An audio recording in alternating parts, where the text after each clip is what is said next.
Talvez você esteja familiarizado com a história contada por Brian Hunter em seu livreto Personal Evangelism 101, Evangelismo Pessoal 101, sobre uma pequena estação de salvamento.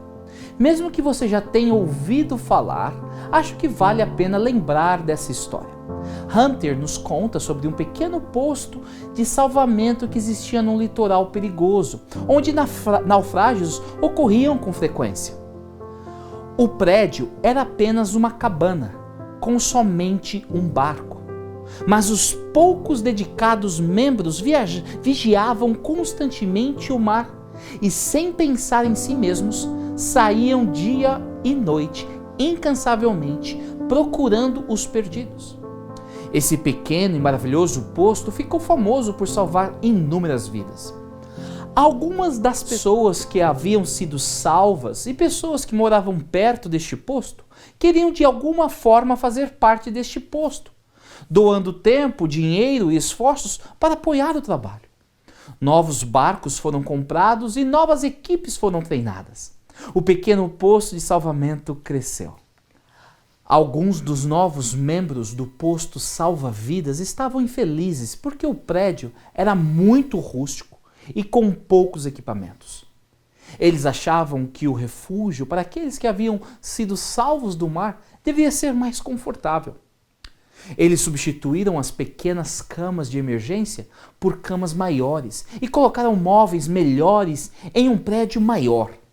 O posto salva-vidas se tornou então um ponto de encontro para os seus membros. O posto foi redecorado e novos móveis o deixaram com uma cara de um clube social. Entretanto, menos membros estavam interessados em ir para o mar em missões de salvamento.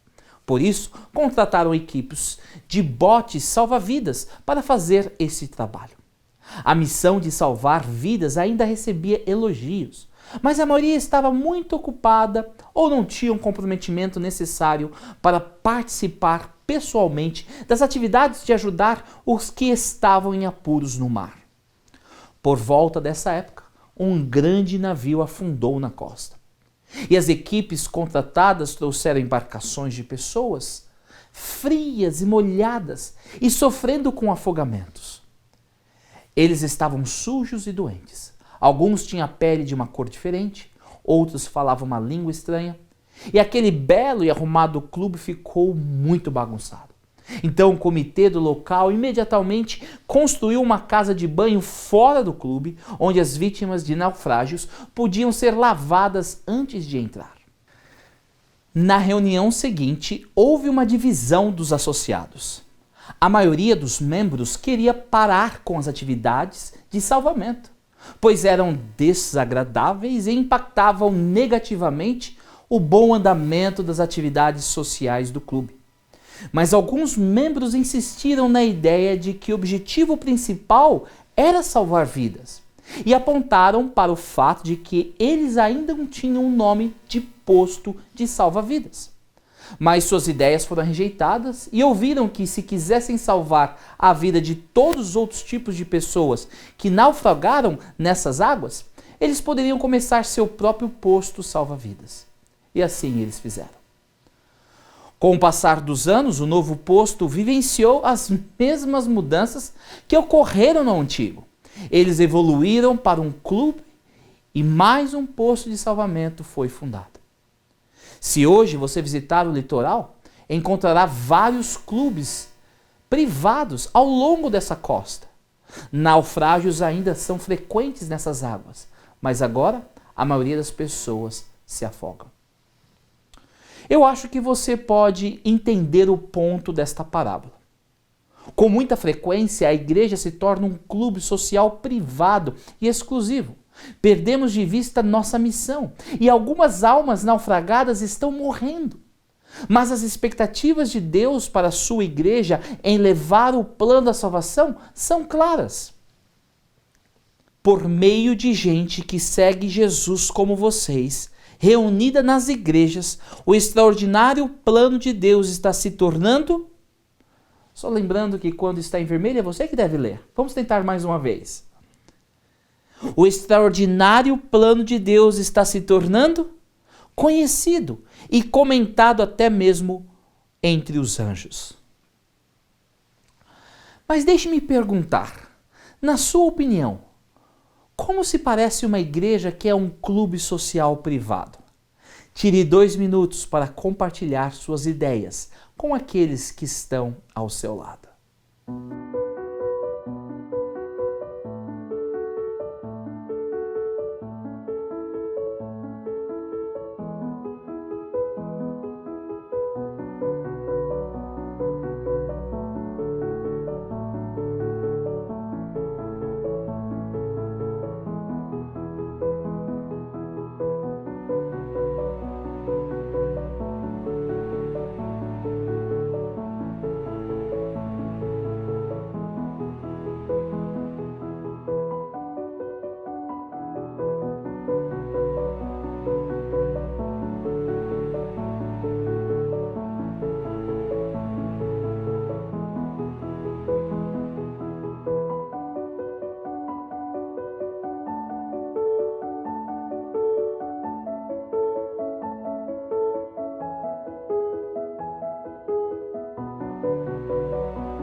Na série Breakthrough, onde estamos construindo uma definição sobre a igreja, estudando o que a igreja não é, aprendemos que igreja não é uma construção, mas pessoas. Consideramos que a igreja não se refere a um serviço de adoração, mas a koinonia, ao fazer vida juntos em Cristo. Depois estudamos que a igreja não diz respeito a um pastor, mas o ministério de todo o crente, o sacerdócio de todos os crentes. E em nossa última mensagem, consideramos que a igreja é muito mais que uma denominação, é um movimento. Hoje, iremos entender que a igreja não é um clube social privado, mas uma agência missional. Eu sei que quando começamos a ter uma profunda comunhão com as pessoas, é uma coisa maravilhosa. Quem não gosta de pertencer, de ter um grupo no qual podemos compartilhar parte da nossa vida? Quando nos sentimos bem com os relacionamentos que estamos desenvolvendo, queremos protegê-los. Não queremos estragar algo bom que está ocorrendo. De alguma forma, depois de algum tempo, nós nos acomodamos e passamos para um modo de preservação, onde queremos manter nossa zona de conforto como ela é. Isso pode até ser uma realidade para um grupo de amigos íntimos ou um clube social, mas não deve ser uma realidade para a Igreja de Deus, a Eclesia de Deus. Veja bem, quando começamos a experimentar koinonia, é algo incrível.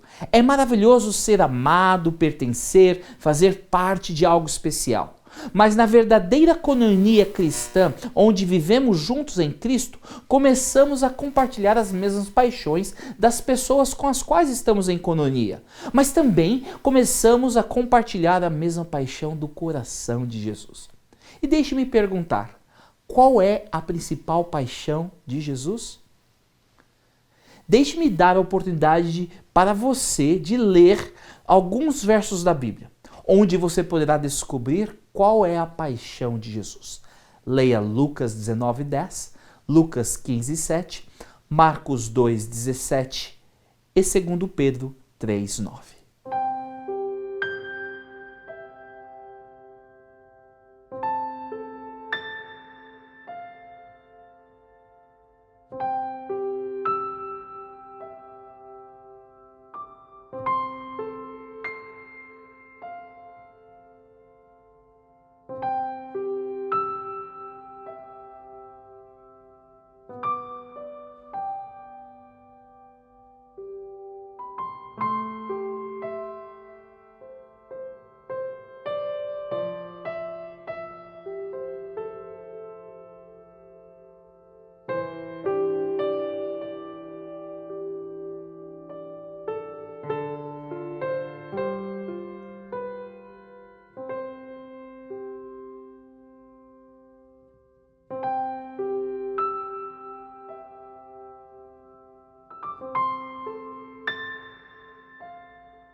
A realidade é que se seu coração não bate pelos perdidos, ele pode não estar alinhado com o coração de Deus, porque o coração de Deus está com os perdidos.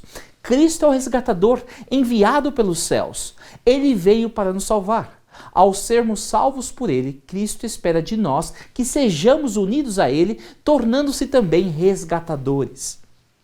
E tudo isso vem de Deus, aquele que nos trouxe de volta para si por meio de Cristo e nos encarregou de reconciliar outros com Ele. Pois em Cristo, Deus estava reconciliando consigo o mundo, não levando mais em conta os pecados das pessoas. E Ele nos deu esta mensagem maravilhosa de reconciliação. Agora, portanto, somos embaixadores de Cristo. Deus faz seu apelo por nosso intermédio. Falamos em nome de Cristo quando dizemos: reconciliem-se com Deus. A realidade é que a Igreja de Deus tem uma razão de existir. Por meio de seu povo que vive na coinonia, Deus quer salvar o mundo, chamando as pessoas ao arrependimento. Nós não somos um clube social privado, somos uma agência missional. Eu peço permissão para me abrir com você. Na minha experiência como pastor, percebo que as pessoas tendem a rejeitar ou ter alguma resistência, ou mesmo negar, ao ver ou abraçar a igreja como uma agência missional. Mas não porque não querem ver as pessoas sendo salvas. Acredito que a maioria dos membros de nossa igreja quer ver aqueles que não conhecem a Cristo vindo a Ele. A resistência não está na missão, mas na metodologia usada para levar as pessoas a Jesus. Os modos tradicionais de proclamação não são necessariamente os que se encaixem nos modos que Deus designou você ou eu para compartilhar e proclamar a mensagem.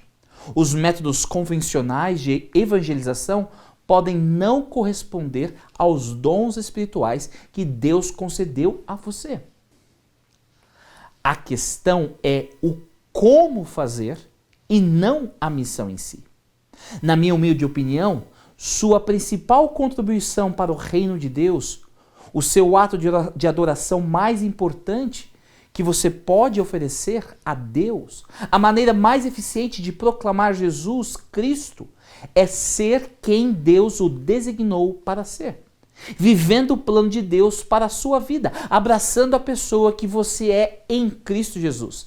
Esta é a sua contribuição, esta é a sua adoração, este é o seu evangelismo. Normalmente, os dons que Deus nos concedeu individualmente é o meio mais natural de compartilhar o amor de Deus para os outros. Aproveite esse momento para compartilhar com as pessoas ao seu redor como Deus o moldou e de qual maneira você se sente à vontade para compartilhar com as outras pessoas o amor de Deus.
Como dizem as Escrituras Sagradas, todos os que pedirem a ajuda do Senhor serão salvos. Mas como é que as pessoas irão pedir se não crerem nele? E como poderão crer se não ouvirem a mensagem? E como poderão ouvir se a mensagem não for anunciada? A Igreja de Deus está aqui nesta terra para contar aos outros sobre Jesus. Essa é a nossa missão, essa é a razão da nossa existência. Vamos abraçar a nossa missão, vamos viver o plano de Deus para nós. Seja a igreja amando e servindo.